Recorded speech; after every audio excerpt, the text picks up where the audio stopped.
घर सजाने का तसव्वुर तो बहुत बात का है।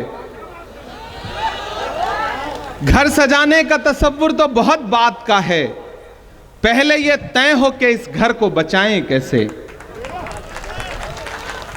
दिल्ली से अगर 1000 किलोमीटर दूर चल करके आपके बीच में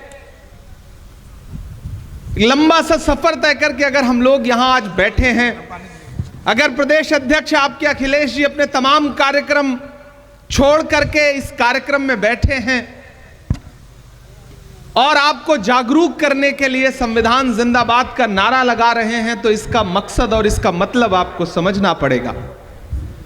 मैं चंपारण की धरती पर खड़ा हूं। पूरी दुनिया में जब भी चंपारण का नाम आता है तो पूरी दुनिया बड़े अदब से इस इलाके को सर झुका के ये कहती है कि ये वो सरजमीन है जहां कभी महात्मा गांधी जी ने इसे अपनी कर्मभूमि बनाया और यहां से एक बड़े आंदोलन की शुरुआत की। घर की दीवार में खुद तुमने किया है सुराख, अब कोई झांक रहा है तो शिकायत कैसी। जिस धरती को कभी महात्मा गांधी ने चुना अपनी कर्मभूमि बनाने के लिए, अगर आज वहां पर नफरत वाली ताकतें मजबूत होकर के बैठी हैं तो हमें अपने गिरेबान में झांकना तो पड़ेगा। मुझे याद है, मैं पिछले विधानसभा चुनाव में यहां चुनाव प्रचार में आया था, अध्यक्ष जी, मंच टूट गया था, ये शायद यही विधानसभा है, मुझे याद रह गया था। इसमें कोई दो राय नहीं कि जिस दिन हम एक यूनिट बन के, एक ताकत बन के लड़ें तो नफरत इतनी ताकतवर नहीं होती कि वो हमें हरा सके। लेकिन आपने कभी सोचा है कि मोहब्बत हमेशा हार जाती है, नफरत जीत क्यों रही है? क्योंकि नफरत कलेक्टिव होकर के, एकजुट होकर के कोशिश कर रही है, और मोहब्बत के जो अलंबरदार हैं, जो मोहब्बत के पैरोकार हैं, वो अपनी अपनी दुनिया में मुट्ठी भर लोगों को लेकर के मगन हैं, खुश हैं। उन्हें लगता है कि दुनिया हम ही से चल रही है, हम आगे नहीं आएंगे तो कोई आगे नहीं बढ़ सकता, और इस चक्कर में एक एक करके सब हारे हुए, थके हुए अपने घरों में बैठे हैं। मैं आज नरकटियागंज में खड़ा होकर के, पश्चिमी चंपारण में खड़ा होकर के, बेतिया में खड़ा होकर, बगहा में खड़ा होकर के आप सारे लोगों से यह कहना चाहता हूं कि अगर आपको यह लगता है कि आने वाले चुनाव या जो गुजरा चुनाव था वो सिर्फ सांसद और विधायक बनने बिगाड़ने का चुनाव है, तो आप बहुत छोटा सोच रहे हैं। खतरा बहुत बड़ा है। देश की सत्ता पर बैठे हुए लोगों का जो अंतिम सच है वो यही है कि वो डॉक्टर बाबा साहब अंबेडकर के संविधान से नफरत करते हैं। याद करिए, लोकसभा चुनाव में भारतीय जनता पार्टी के बड़े नेताओं के बयान, चाहे वो अनंत हेगड़े हो, चाहे लल्लू सिंह हो, चाहे ज्योति मिर्धा हो, चाहे मेरठ ला करके मुंबई से चुनाव लड़ाए गए और मौजूदा सांसद अरुण गोविल हो, नारा क्या था? हमें बहुमत दो, हम संविधान बदलेंगे। हमने, आपने अपने कानों से सुना है इस नारे को। वो तो भला हो भारत की जनता का कि उसने 400 पार का नारा लगाने वालों को 240 पे ला करके ऐसा पटका कि न ये नारा भूले, बल्कि संविधान को सरमाथे लगाते हुए संविधान जिंदाबाद और संविधान को लेकर के पूरे देश में बातें करना उन्होंने शुरू कर दिया। ये आपकी और पूरे देश की संविधान के प्रति जो मोहब्बत है उसका परिणाम था। मैं आपसे कहना चाहता हूं साथियों कि पिछले दिनों अखिलेश भाई और हम दोनों लोग राज्यसभा में बैठे थे। देश के गृह मंत्री भाषण कर रहे थे और भाषण करते करते उन्होंने एक बात कही कि आजकल एक फैशन हो गया है अंबेडकर अंबेडकर अंबेडकर अंबेडकर। अगर इतनी बार विपक्ष वाले भगवान का नाम लेते तो 7 जन्मों के लिए स्वर्ग मिल जाता। यह एक अहंकार की भाषा थी जिसका पूरी कांग्रेस पार्टी ने मजबूती के साथ वहां विरोध किया, और विरोध करने के बाद संसद के बाहर, संसद परिसर में भी विरोध किया, और उसका परिणाम यह रहा कि देश के गृह मंत्री को माफी मांगनी पड़ी, देश के प्रधानमंत्री को एक दिन में 5-6 ट्वीट करने पड़े। यह रहा कांग्रेस पार्टी और विपक्ष की ताकत का असर। लेकिन यह बात उनके मुंह से ऐसे ही नहीं निकल आई है। इसके पीछे जो एक पूरी सोच है, उस सोच को समझना पड़ेगा। जिन्हें तिरंगे से नफरत है, अपना झंडा प्यारा है, गांधी का कातिल अब भी जिनकी आंखों का तारा है, शर्मनाक इतिहास है जिनका अंग्रेजों से यारी का, वो अब हमको बांट रहे हैं सर्टिफिकेट गद्दारी का।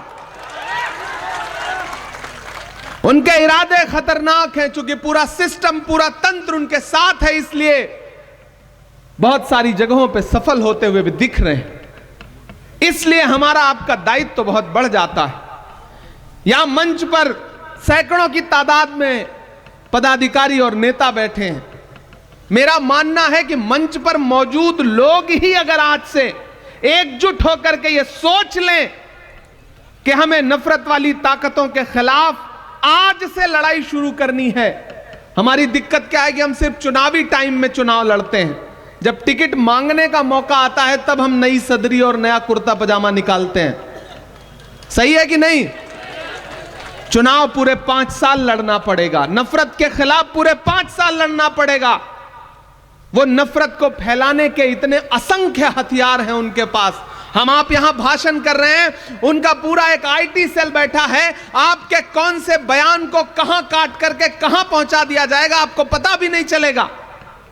इस देश में तकरीबन 350 मिलियन लोग हैं जो फेसबुक यूज करते हैं, 450 मिलियन लोग हैं जो यूट्यूब यूज करते हैं, इंस्टाग्राम यूज करते हैं, और तकरीबन 563 मिलियन लोग हैं जो व्हाट्सएप यूज करते हैं। हमको आपको पता ही नहीं है कि सोशल मीडिया का कैसा दुरुपयोग करके आपके खिलाफ प्रोपेगेंडा चलाया जा रहा है, और हम अपनी दुनिया में मगन होकर के हमें लगता है कि नहीं, संविधान भी सुरक्षित है, लोकतंत्र भी सुरक्षित है, देश भी सुरक्षित है। उधर अमेरिका से हमारे बेटों को बेड़ी और हथकड़ी लगा करके देश में भेजा जा रहा है, और देश के प्रधानमंत्री नमस्ते ट्रंप का नारा लगा रहे हैं। हालात वैसे नहीं है जैसा आप समझते हैं। राहुल गांधी जी अपने भाषणों में हमेशा एक बात कहते हैं कि जब जेब कतरे को आपकी जेब काटनी होती है तो पहले आपका ध्यान भटकाता है और फिर आपकी जेब काट लेता है। इसी तरह इस सरकार ने किया है। आपको धर्म की अफीम सुंघा करके, आपको नफरत की अफीम सुंघा करके, आपके आटा, चावल, दूध, दही, पनीर, छाछ, लस्सी, यहां तक कि कफन तक पर टैक्स लगा दिया है और आपको पता तक नहीं है। खतरा बहुत बड़ा है। इसलिए मैं पूरे बिहार के लोगों से, मैं खुद लंबा सा सफर तय करके कई कार्यक्रम इधर उधर करके मुझे लगा कि नहीं, मुझे जाना है और अल्पसंख्यक विभाग के विशेष तौर से पदाधिकारियों से बातचीत करनी है। ये जो पूरा इलाका है ये बहुत उपजाऊ है और कांग्रेस की विचारधारा के लिए बहुत मुफीद इलाका है, क्योंकि ये गांधी का इलाका है, ये गोडसे का इलाका नहीं है। इसलिए अगर आप सबने प्रण लिया,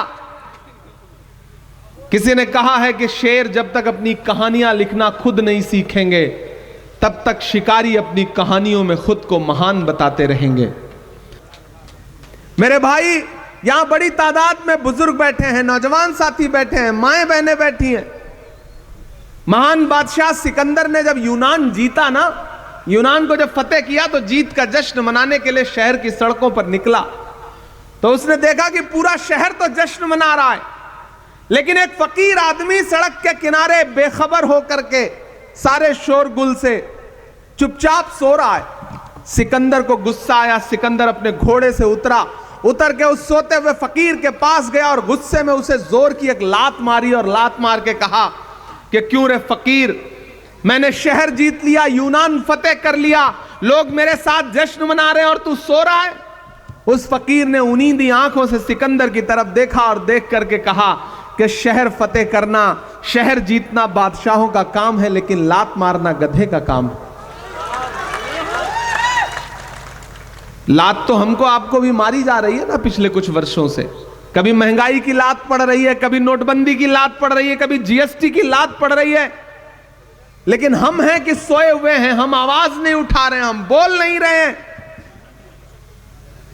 मैं राहुल गांधी का सिपाही हूं, अखिलेश भाई राहुल गांधी के सिपाही हैं, और हम सारे लोग राज्यसभा में, देश की संसद में, सड़क से संसद तक जो लड़ाई लड़ रहे हैं, मल्लिकार्जुन खड़गे जी के निर्देश पर, सोनिया जी के निर्देश पर, प्रियंका जी के निर्देश पर, राहुल जी के निर्देश पर, उनके कंधे से कंधा मिलाकर के जो लड़ाई लड़ रहे हैं, उस लड़ाई में हम तब तक नहीं जीत सकते जब तक आप हमारे साथ नहीं खड़े होंगे।